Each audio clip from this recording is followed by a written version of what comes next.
Join me for a chat with Geraud Singh, a model, up-and-coming actor, and a man who was rated by Essence as one of the internet's hottest zaddies.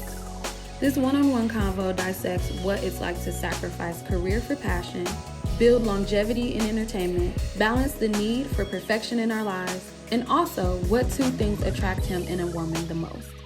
Let's hop into today's chat, and before you go, be sure to comment with questions for Geraud, like the video, and subscribe to the channel. This is my first question.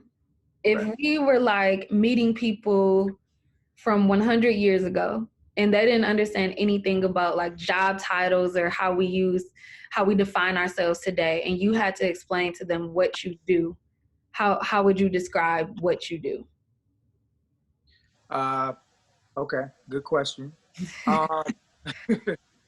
I would say I would basically describe what I do personally is I'm a creator. For me, I know I have like a certain presence and I have a certain look that kind of just captivates people in a way. Mm-hmm. So I try to use my platform for good at the end of the day. Yeah, but I would just say just being an artist, being a creator. That's what's up. So did you grow up feeling like you were an artist or a creative? I'm around creative people all the time, and I'm always just attracted to beauty, attracted to certain aesthetics, but I never saw myself as a creative. And someone said the other day, like, you're creative too. And I was like, I never thought of myself as a creative. Like, have you always seen yourself as an artist? Yes, I didn't know it, to be honest with you. I didn't recognize it. I think growing up from where we come from, especially in GR, it's so, what's the word to put it? It's stifling in a way where it's like a chokehold, almost like it's so conservative.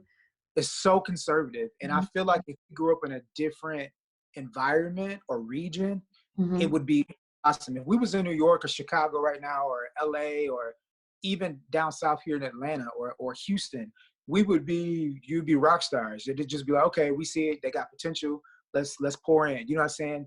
GR is one of the cities where it's so conservative, like we say, Dutch CRC, Republican, really waspy. It's that it's almost like it's only a certain few that can kind of do their thing, and that's it. Right. You know what I'm saying?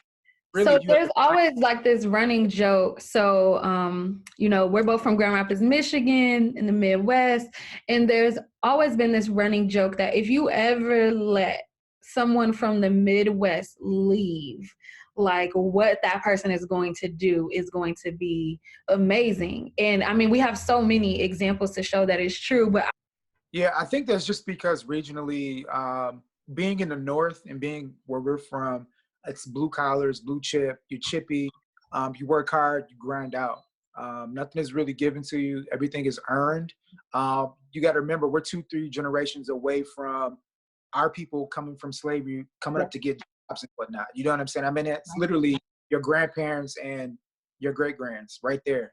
So we're really the first generations to really honestly kind of set our imprint and our foothold on, our careers and what we want to do. And as kind of millennials per se, we're getting away from, the traditional, okay, I want to work at the post office. Okay, I want to work for the school system. I want to work, you know what I'm saying? It's almost like those were considered, okay, you work, have a job. Like, I came down here corporate route, went to school, and I started working supply chain demand and management. I work in the warehousing. Gordon Foods was a good job. It really was. Right. Gordon was a great job. Exactly. Gordon is a great job. Yeah. Them friends, they got the best benefits. They're a private company. They pay you. Yeah. Get your year-end dividends and bonuses every month. They take care of your family. They love the Lord. Christian. It's like working for Chick-fil-A in the South. Like, it's dope. Pretty much. Yeah. I mean, like I said, that was respected. But being an artist, being a creative, or you want to go in modeling, or you want to go into acting, that's unheard of. So it's almost like the first of your generation to do that. Nobody can really tell you the blueprint on what to do or how to carry it out because they've never been there. You know what I'm saying? Like, and let me ask you this. So you also, like, you have that up north Midwest vibe, but then your family also has some of that island ancestry to it. So how does your family look at you, branching out and being an artist? Nah, they they look at it as, you know, you need to go back to school. Like, what do you like? They don't look at it like that. It's almost like, okay, we see what you're doing, but you need to get a real job. Like, go back Right. to work. And fortunately for me, to be honest with you, KG, like, most people, you know, people think I don't, you know, I probably travel a lot throughout the year. I'm always red carpet, whatever they think about me, but I've always had a job, like always held down a job, no matter what. I've been in management like 6-7 years now. So, you know, now I work at the airport, you know, for Sodexo underneath Delta. I work in management as a supervisor. You know what I'm saying? Like, I still hustle, I still do my thing, but I still push towards the creative side because it gives me balance. You Right. know, this too, is management the best job ever? No, it's not. I don't, you know, I'm there for the people because I like working with people. I like them. That's what I'm there for at the end of the day. You know what I'm saying? And my job is to make it better for them. And that's really what a manager is. You're a game manager. You game plan. You're in the business of people, whatever the commodity is. You can Right. be real estate. You can be school system. You could be, you know, you could be doing all kinds of different things. But for me, it's just really the heart for people and kind of just helping them grow and seeing their talent and cultivating that.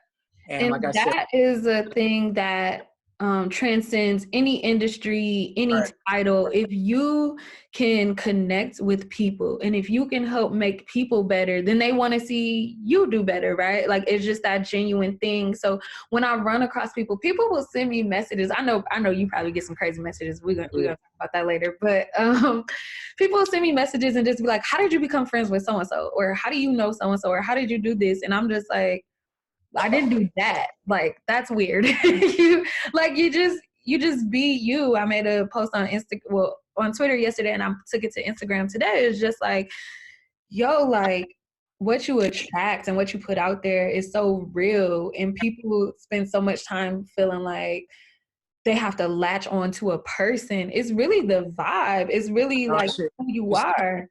The energy, and you and I both know this too. Some people, success attracts success. People like successful people, whether they admit it or not. Yeah. If they see somebody doing well, they see somebody doing good, they latch on. You could be a drug dealer. They go, oh shit, they successful. Like, yo, you're doing your thing. And honestly, you not the hustle. It's just their commodity that they're using.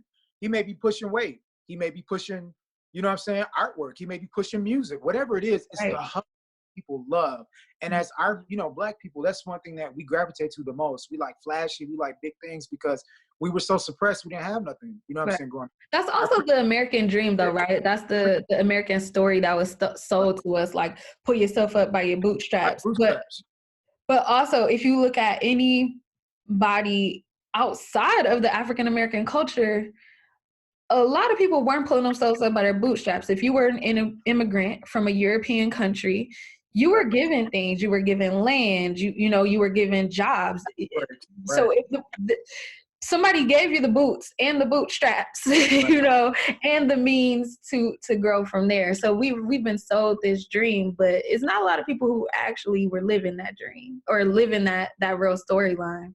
So let me ask you this. What was the moment, like, when you look at your career as an artist and a creative, to date, what's the project that you were like, oh shoot, I might be onto something? Ooh, that's a good question. So let me put a disclaimer. One thing about me is I've done a lot thus far, more than what I ever thought in my wildest dreams.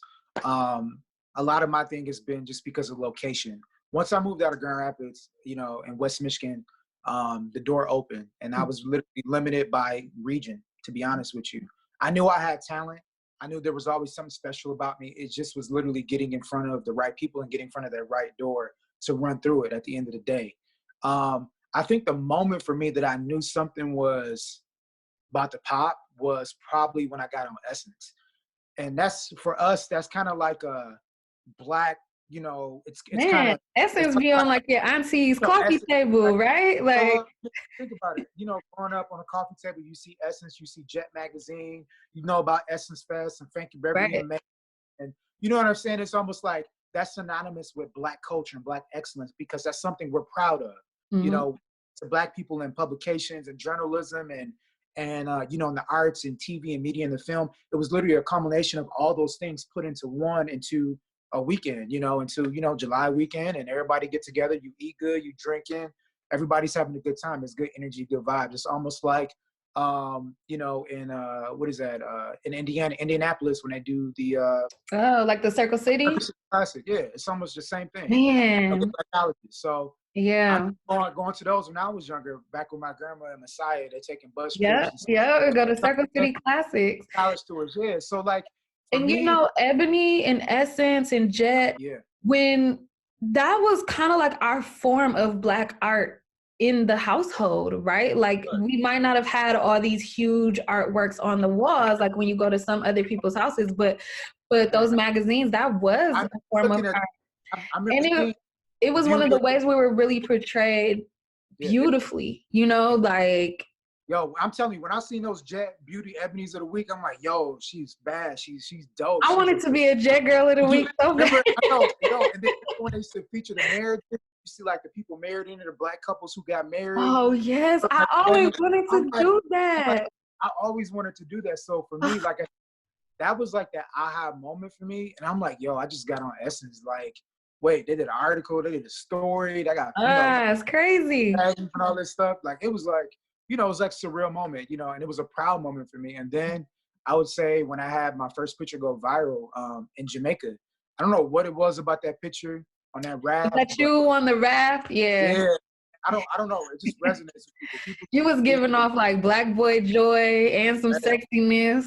We saw you. Yeah. So, I mean, I guess for me, yeah, that was my moment. But it's almost like now when you get it, what do you do with that audience? You do with that energy? What do you do with that pool? You know what I'm saying? Like, are you going to use it for good or for evil in a sense? And then the other thing is too, you can't sell out your people. So for me, since that moment, I've literally prided myself on hard work, like that Midwestern roots, like we talk about, just really grinding. I never had to sleep my way to the top or do anything crazy. And honestly, what people don't know is I've done everything down here in Atlanta with no agent, no manager. I was going to ask you that. No, I haven't been signed. Once Matthew Agency cut me in Grand Rapids because they said they couldn't find me work. They're like, yeah, you're dark skinned, you're 6 feet. And so many words. I remember getting an email and going into the agency. I'm like, yo, what's going on? I'm not getting booked anymore. It's like, yeah, we can't find you no work. If you want to stay with us, you can pay us. And I said, to hell with you. I know what I have. Right. So I got out of it for a little bit. And then good old Matthew Agency.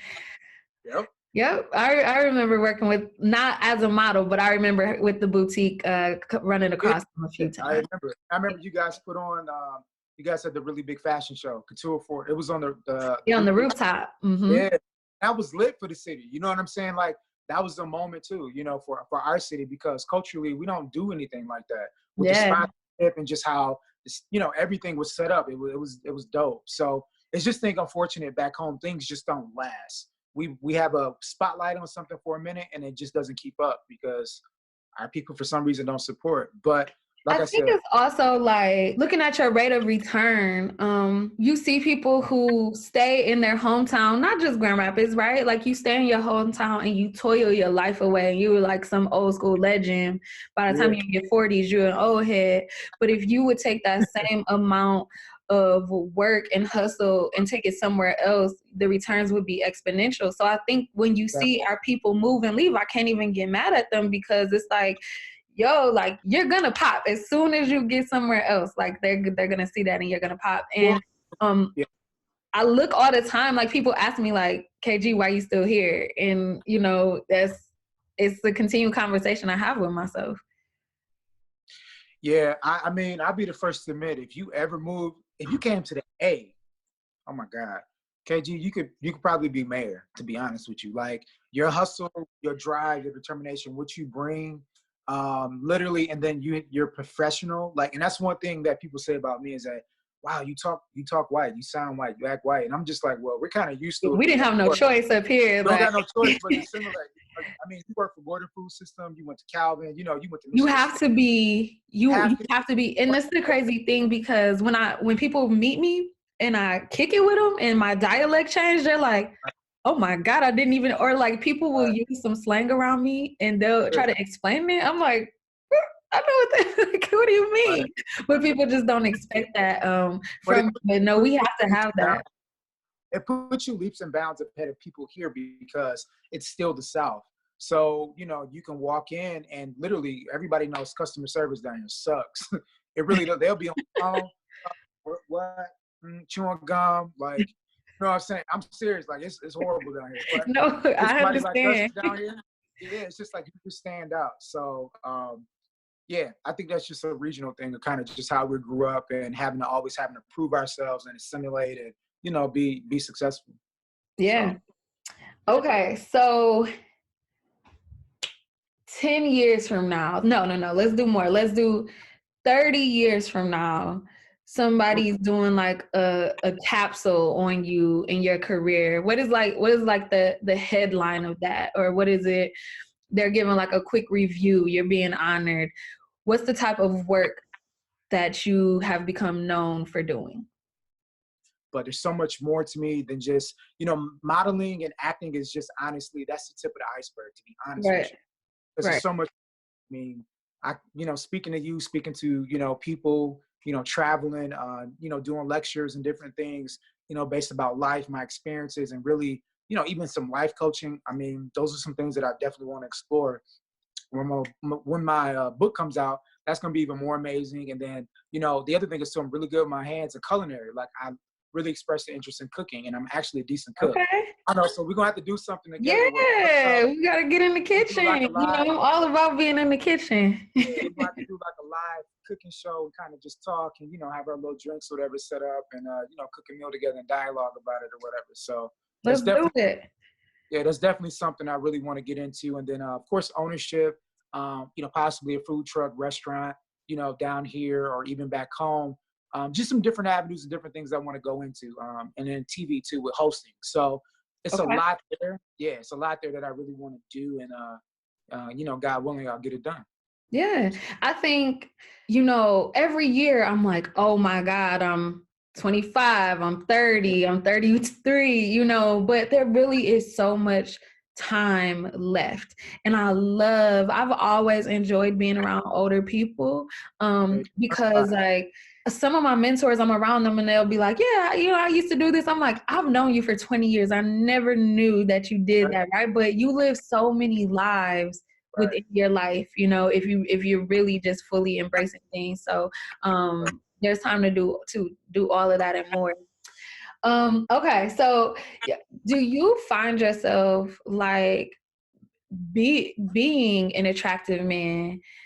Do you find I'm a solid 7 kg. I say that. I'm a solid 7? You said this before. I don't know. Like for me, I think, I don't know, not even being funny. I think I'm still just realizing that like, okay, I'm probably like an attractive person.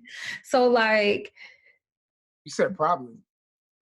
I just like, to me, that's just my regular old face, like, and being a perfectionist, I'm like, okay, but I see some things that could. We're going to pause real quick. We got to break this down for the people. So there's 2 different elements to being attractive. There's number one, physical beauty, and then there's internal beauty where the personality can make up for whatever you like physically. Okay. Facts, yeah. So I think, like I said, if I'm, I'm a male, I'm single, you know what I'm saying? So like, I'm looking at you like, yo, KG is, she dope. You know what I'm saying? She dope as fuck. Like, yo, you've always been fine. But the thing about you that puts you ahead too of a lot of women is mentally you sharp, your game is sharp. Then also you have a good spirit and good heart. So that's gonna take you beyond the realm of, you know what I'm saying, a video vixen, which they're airheads. Nobody wants them. You know what I'm saying? I mean, a select few do, but the point is that you got to have the perfect dichotomy of personality, inward beauty, outward beauty.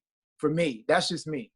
Thank you. Yeah. So do you being recognized, I've seen you on different platforms where people will pick like, I don't want to get the titles wrong, but maybe like who called you a zaddy? Wasn't there an article that listed you as like one of the hottest zaddies or something like this? But like when people are highlighting you in this way that's really defined around your looks, like how does that feel?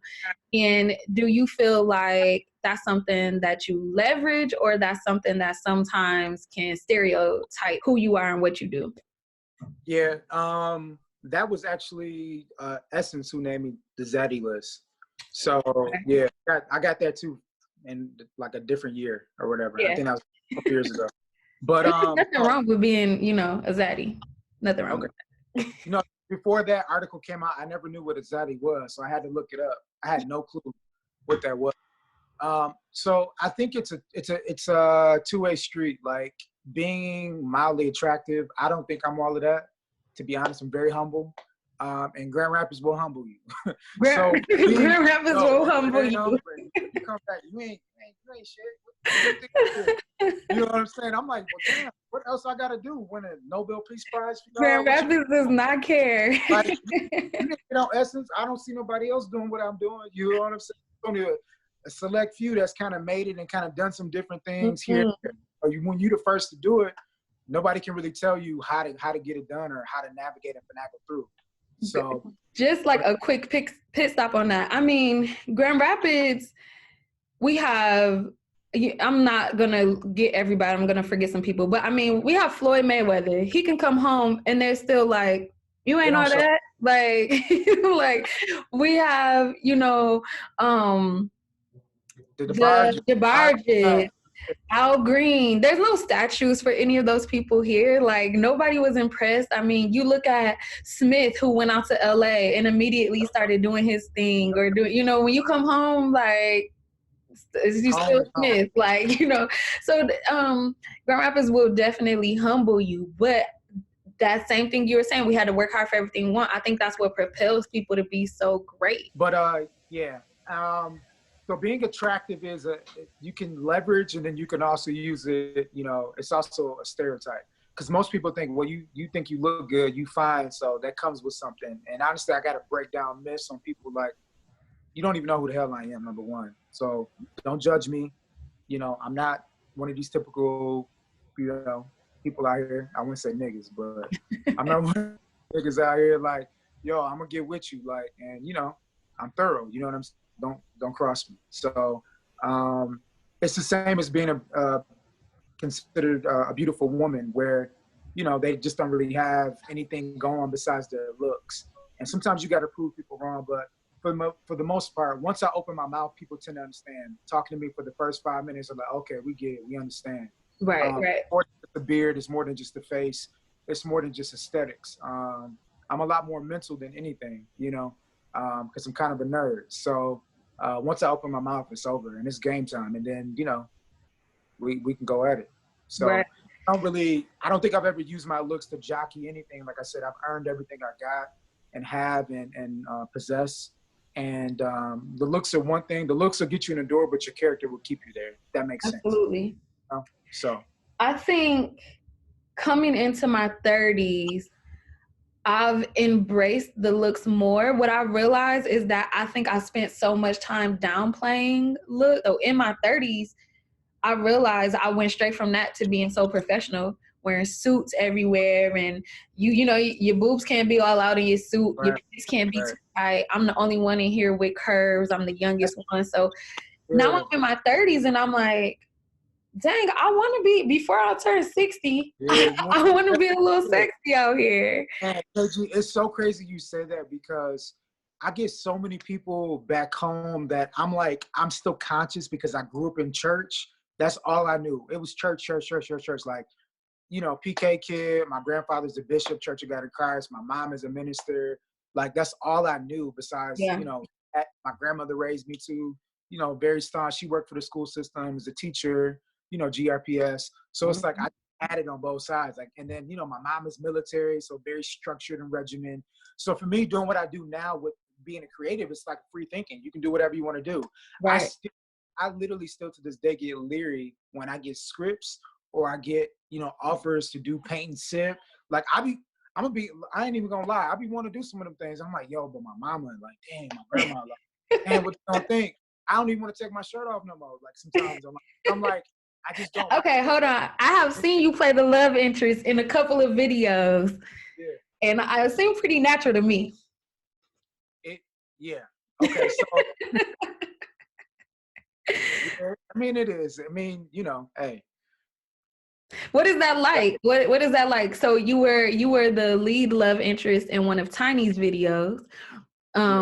What's that Uh, like playing the love interest to T.I.'s wife, or just, like, how do you get in the role to play that with someone who has their own life, their own thing? You got your own thing. It's simple. It's easy for me. I'm very professional. It's acting in a sense, and I'm not speaking obviously because her voice is over the track, and it's really just building a chemistry. I remember one of the first music videos I did as a lead guy. I was actually with Waka Flocka's wife, Tammy Rivera. Yep, I saw that one. And that was my first video that I did where I played a love interest on camera like that. That went, viral, national, whatever, worldwide. And we literally had a talk. First of all, I had to talk with Waka Flocka first. Okay. Who initiated that? Did he initiate that? It was actually like the director. So I think Waka just kind of went through some stuff in their marriage where he cheated or did something, and they just had the show, and she was coming out with music, and she was like, "Yo, I want to do a music video. I want this type of guy." And honestly, they did a interview on a lip service with Angela Yee, and she was talking about, who picked the, what did you be looking for? She's like, I wanted him to be dark skinned, chocolate, tall, tattoos or whatever. And she kind of had this image, and literally when they casted me, I fit the mode of exactly what she was looking for. And obviously Walker had an issue with that. So when we met on set, you know what I'm saying? He's like, yo, it ain't gonna be none of that. It ain't gonna be no kissing. He just kind of checked me, and I'm just looking like, I'm sitting there with, my people, whatever, my little crew, and he's with people, and I'm like, this is Walker. Like he the king of the South. And when it comes to trap music and everything, I couldn't even say nothing. But he was like, nah, man, I'm just bullshit, man. I'm playing with you. It's all good.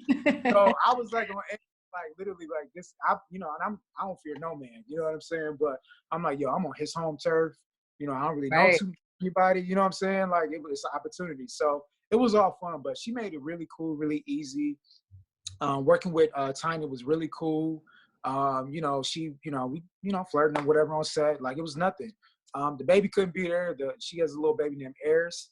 And she couldn't see our scenes because she's like, look, take my baby. She only used to see me with her daddy, and she not gonna understand. So that was cool. Right. Yeah, some of his people from his camp was there too. But we shot that at her house in Eagles Landing at her mansion. So that was pretty dope. So it was like a home feel. It was a relaxed environment. But that's like when you're dealing with like old legends like that that's been in the game 20 plus years, almost 30 years. They know what they're doing. You know what I'm saying? Made me feel real comfortable. And that's dope to be able to do things with them. I'm always so honored when I can work with OGs in the game, and I still feel like I'm new because I'm like, now I know how it's supposed to go. So now if somebody else tries to bring me in, I know like it's not supposed to be like this. I definitely learned a lot being on set, and just from her and just her professionalism, and bar none, like I said, she's a great person. Really cool, laid back, and just fun. Like you never really realize, there's always two sides to people. It's on camera, it's who they are as a real person. And once we kind of had that connection, it was the same as with Vivian Green. I was in her music video too.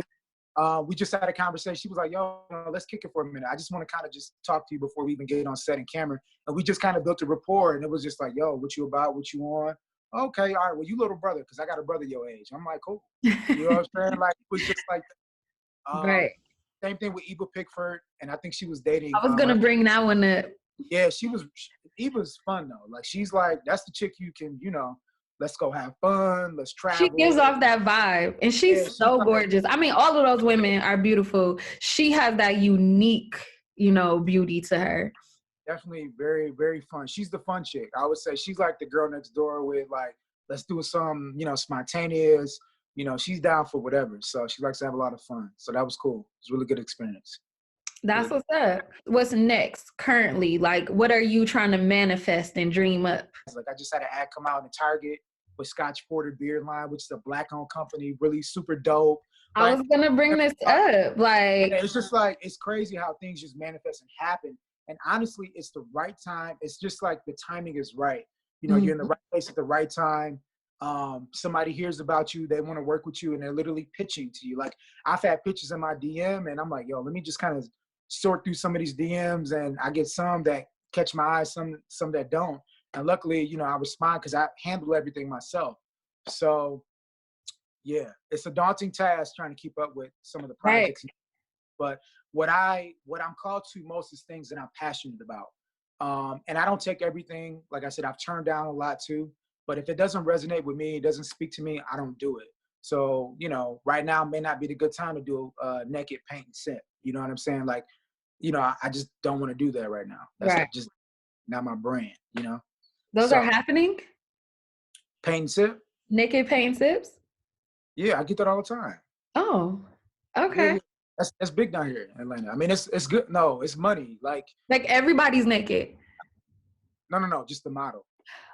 Got you. Modeling for a paint sip. Okay, yeah. I was like, wow, y'all. Coronavirus. No. Hey, you know, we are in Atlanta, so you know they do a lot of. Yeah, I mean, I wasn't putting it past. I was just like, oh, that's a thing. No, yeah. So I love just the honesty that you're having because you mentioned like throughout all of this, you've always had a job and a good job and a serious job, you know, not something that you're popping in 1 month, quitting the next month. And I think people don't always see, you know, we always say that social media is a highlight reel. It's not the play-by-play. It's literally a snapshot into your life. People don't really know the into real the life. best parts of our life, right? I've been at work sometimes and like on the radio, you know, a music video would come on. Like I was in 21 Savage music video a lot. A lot. On the radio and literally at my job, you know, some of the kids are like, "Oh my God, you're in this video. What are you doing here working?" And I'm like, "Yo, this is real life." Yeah. You know, they can't believe it because for them, they just see it on TV and, you know, 200, 300 million plus views on YouTube and different things. And, you know, they're kids, but I have to explain to them, look, this is the bread and butter. Like you need a job with benefits. And it's a progress you're building. So like you said, seeds were planted it's guns and butter. And they come back. And I think that's one of the things, like I'm so hard on myself. Like if I don't follow through or do something perfectly, I get mad at myself. But I even had to say during like this quarantine thing, like there are some things I picked up a year, 2 years ago and I put down, but now I'm able to pick them up and I'm not starting from scratch. And it's just like everything happens in its timing. And I really had to deal with being hard on yourself. Seems cool at first, but it also conditions your subconscious to always be negative towards yourself or for things to never be good enough. And that doesn't help you manifest and attract in the way that you need to. So like what will help you do is progress as far as applying pressure. And that's one thing I think you and I kind of share that same sentiment and we have that in us is that we're perfectionists. So whatever I do has to be perfect. It has to be on point. So then the people in your life. Is that possible?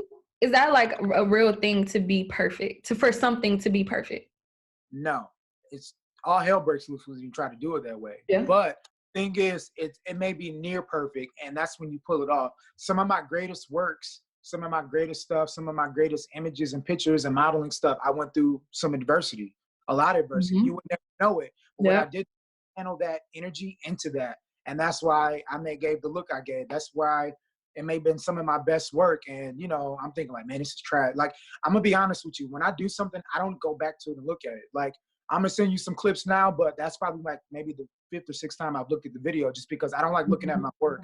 Once I finish something, I'm done with it. I move on. I put it out there. And what's the next to build better? And that's what I try to do. I always try to build bigger and better on the last of what I've done, you know, to make it better. You know what I'm saying? That's just kind of my mindset to keep me creatively sharp and fresh. I don't really dwell on yesterday. I don't dwell on, you know, the current thing that I'm doing. I kind of move on, off of it, moving because I want to keep fresh. And I always want to have, you know, the good energy coming in where I can still creatively still paint and kind of do my thing and, you know, artistically be open enough to receive whatever I need to receive. So I've really been asking myself during quarantine, like, what is my, you know, the questions that I asked you are the questions that I ask myself. Like, what does my obituary say? You know, what does the headline say about me in 30 years?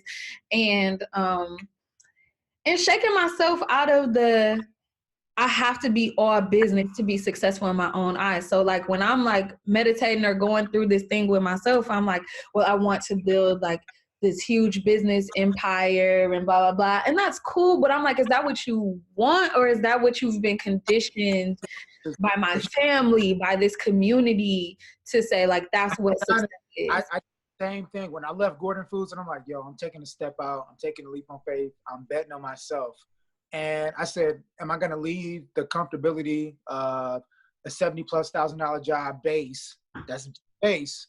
Okay. Yay. We ain't talking about Yep. the friends. We're not talking about the, conditions of my contract or, we're not talking about year-end dividends or bonuses or anything like that. Sharing, because they do profit sharing. Whatever they net, they basically give employees. Everybody knows that. We're not even talking about that. I'm like, should I leave that and do what I want to do? What makes me happy? Being on camera, being on film, being a creative, learning new characters, learning new people, being on set. Is this something that I want to do? How's it going to be received? And I think, honestly, you get one life. We're so used to doing what other people want us to do. Mm-hmm. And I can hear my grandmother's voice in my head to this day. Like, you're destined for greatness, you're destined for greatness, you're destined for greatness. She used to always tell me that. And I still hold that near and dear to my heart. But I always remember there's more than one way to skin a cat. Yeah. Always. And at the end of the day, if I'm happy, who cares? Yeah. You know what I mean? Who and cares? I think, like, our grandparents and our great-great-grandparents, like, I realized this as a parent. The way I talk to myself is the way I was seeing myself speak to my child and be so hard. And my child would come with like this happiness, and I have such sarcasm. Right. And I'll be, so with her, I'd be like, I guess you cute or whatever, and I would be making a joke, but then I had to be like, she's internalized. She has a mom that nothing is ever good enough. But when I talk to other people about her, I'm like, oh my baby this, oh my baby that. But doesn't she deserve? We're the hardest on ourselves. We are. The other thing is our generation and our parents, because they saw no way out, the only way they can get it was hard work. And you just want to protect want to protect your people from the world. So I'm so hard on her because no one is ever going to be able to hurt you because you already checked yourself, right? Like you already got it together before somebody else could. But 30 years in, the level of anxiety I feel by having to double check all of my work before anybody else can ever, I had a boss, my last boss at Art Prize, would say, just draft something up and give it to me. It doesn't have to be perfect. I'll make changes. We'll throw it back and forth and it'll be fine. And the rest of her staff was like, oh, that's great. And I'm like, no. Right. And I would have anxiety. I would have like anxiety. And she'd be like, Christian, you're just drafting the email, right? Like, it's just okay. Right. And I'm like, no, because I don't want no corrections when it come back. Right. I just want to be perfect. But that stifles us so much. And 30 years of that, your body can't take that. So one day I was like meditating and it dawned on me, like, me going to be happy and chasing my dreams is not disappointing my people, right? Even if they don't know it yet.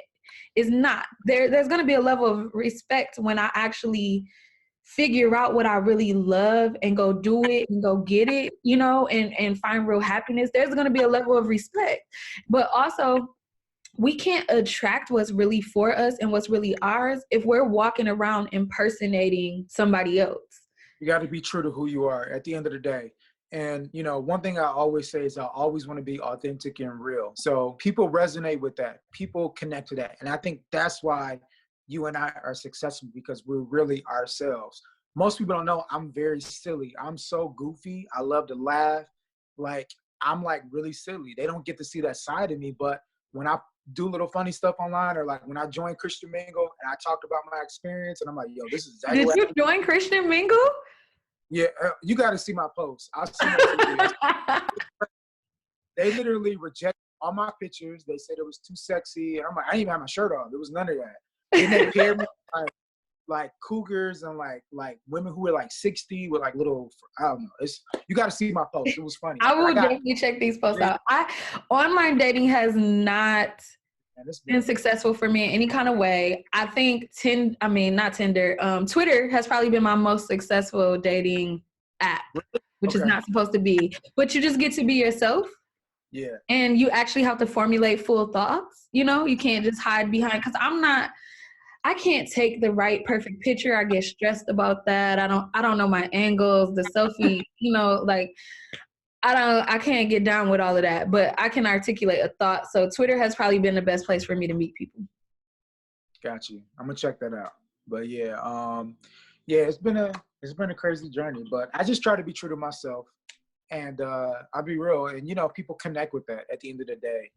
And I think for me, that's just one thing I pride myself on. I grew up in one system and one way of thinking, but when you take that off, you set it to the side and you actually formulate your own opinions, and you're going through life, you're navigating, you're in situations you've never been in, that you never prepared for, that nobody told you about, and you come out of that, you literally kind of gain some, you gain some armor, you gain some chinks of armor. Yep. It's almost like, okay, now I got a badge now, like, yo, I can do this. You know what I'm saying? Yeah. It's like a prize, ready for this, right? And then I can walk in rooms confidently and be me. And, people like that. It's almost like the realer you are, the more success you have, because people actually see you being real and not just a shell of what people want you to be. All right, we're going to wrap this up. But before we go, tell everybody where they can find you, like on all your platforms, and we'll make sure that we put a call card up too. Okay. Well, you can find me on IG at Geraud Singh. So that's GERAUD _Singh, SINGH. I have Facebook, like page, Geraud Singh, same thing. Twitter, it's going to be Geraud Singh, same thing. All right. Okay. And I know you can't say a lot, but are there some projects that we can be looking out for, or we should just keep in touch with the social media to see what's going on? Just keep in touch. I mean, I kind of drop little teasers, little hints every now and then. Some stuff is the NDA, so I can't really say too much about it, but just be on the lookout. I may be on a major network. I will say I am on a couple episodes of it's called Bruz on BET Plus, written, directed, produced by Tyler Perry. So look out for that. You might see a nice little fight scene in there, wedding scene with me in there. So that's coming out. What else? Yeah, that's kind of the newest on the forefront right now. Okay. So, all right. It sounds good. Well, of course, we'll be talking, but thank you very much you are my first official guest on my YouTube channel. So you helped me get the jitters out. All right. Well, you enjoy the rest of your afternoon. Thank you so much for joining me. Thank you. I appreciate you. All right. All right.